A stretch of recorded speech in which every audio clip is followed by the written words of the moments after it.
Hard surface ball picks up that 7-pin. Couple of first place finishes on the fall tour. The Brunswick Johnny Petraglia Open for Walter. Also Track Canandaigua Open in New York. And Doug Kent. Well, he's got a 25-pin lead over Williams. 33 pins over McCune. Boy, things can change quickly. Up in the 6th frame. Hasn't struck on this lane. Now the messenger takes out the 10-pin, but the 7-pin stands. The people off to the left, they did not, they can't see that 7-pin. They thought this was a strike. Watch the head pin go to the sideboard. It'll do the damage on the 10-pin, but the 7-pin doesn't even wiggle. Kent looking very comfortable so far. To increase his lead. Boy, pretty roll on that one, Marshall. So he starts off with a 3-bagger, a spare, now a double.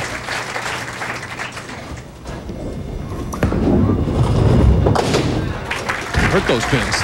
He's trying to hurt the pins. Oh, he throws it hard. McCune with the spare now. Walter Ray said certainly very difficult to win in this format, especially from this position.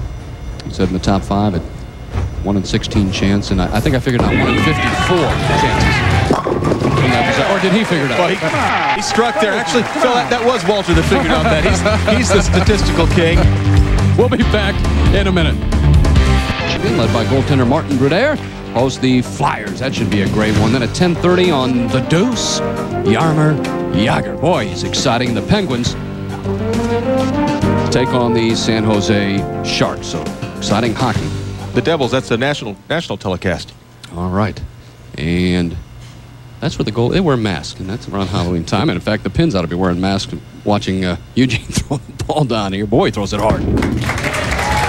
A little bit slower. He keeps on letting up on the speed, it looks like. Well, he has command on lane 71, but he's having all sorts of problems on 72, and he must correct that as Doug Kent takes a re-rack. You know.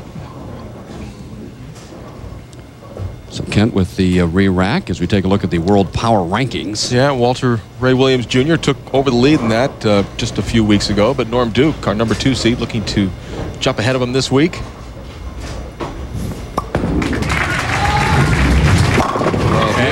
I've watched Kent in practice. He was taking his spare ball and throwing down about the 14-15 board, building some hold for him during the telecast. So, good idea. Yeah, a little strategy in practice.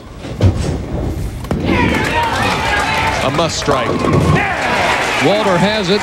Walter, a little bit different approach the last few weeks, Marshall. He comes over to the television pair just about 15 minutes before the practice. Watch the commitment Walter Ray makes at the finish. Really comes through the ball with a lot of arm motion. Lodges it in the 1-3 pocket, and there's a double. Will he strike on the right lane? Yes. He throws his arms up in the air as to say, finally. McCune with a double. And Marshall, you have an hour before the telecast to practice as Kent takes another re-rack, his last. How are you practicing?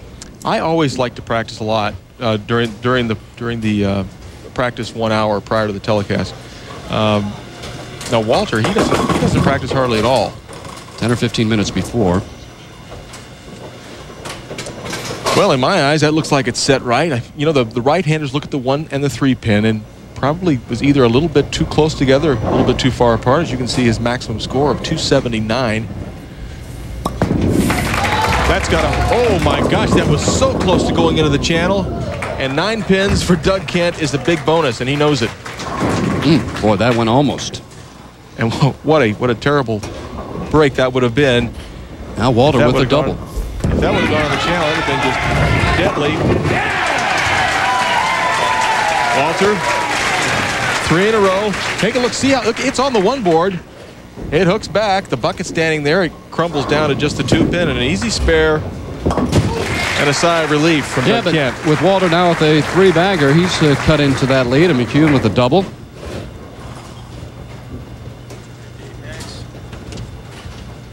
Kent still out in front. Kent can shoot 258 possible.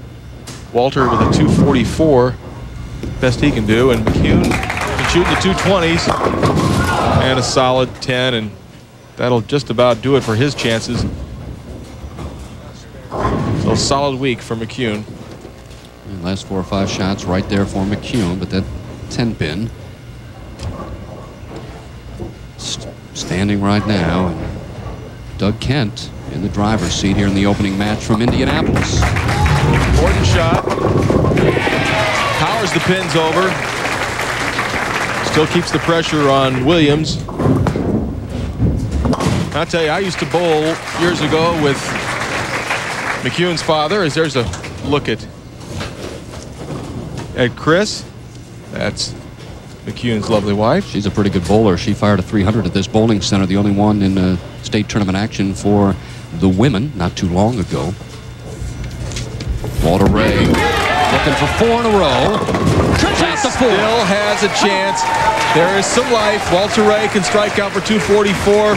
Kent can shut him out. And some good fortune for the man who was having problems carrying earlier in the week. Trips the 4 and the 7 out. And he likes it. Still a chance for Williams with that maximum 244 game. Kent right now working at a 238 pace.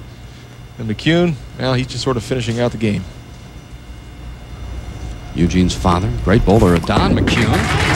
He won 8 titles as McCune, he leaves the 7-10, the pocket 7-10. Nothing going right for McCune, but at that point of the game, boy, scary night on Halloween night for Eugene McCune. As Doug Kent now up in the 10th frame. Well, strike here and good count. He'll advance.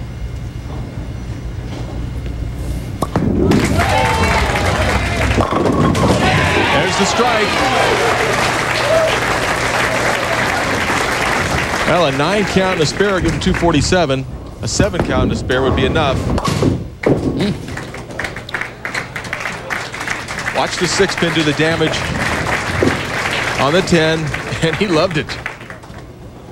Yeah, he's not real demonstrative, but he's showing a little excitement here in the very first match. And important not to be careful with this shot, because the way he's hooking the ball, he can go right through the nose, leave all sorts of trouble. Must make an aggressive shot, shoot for the strike. That'll be plenty. That'll be plenty. Kent will advance. So Walter Ray won this event in 1994 and again in 1998. Will finish his game. And now it's easy to fall now, Walter. So Doug Kent is the winner of the opening match here in Indianapolis.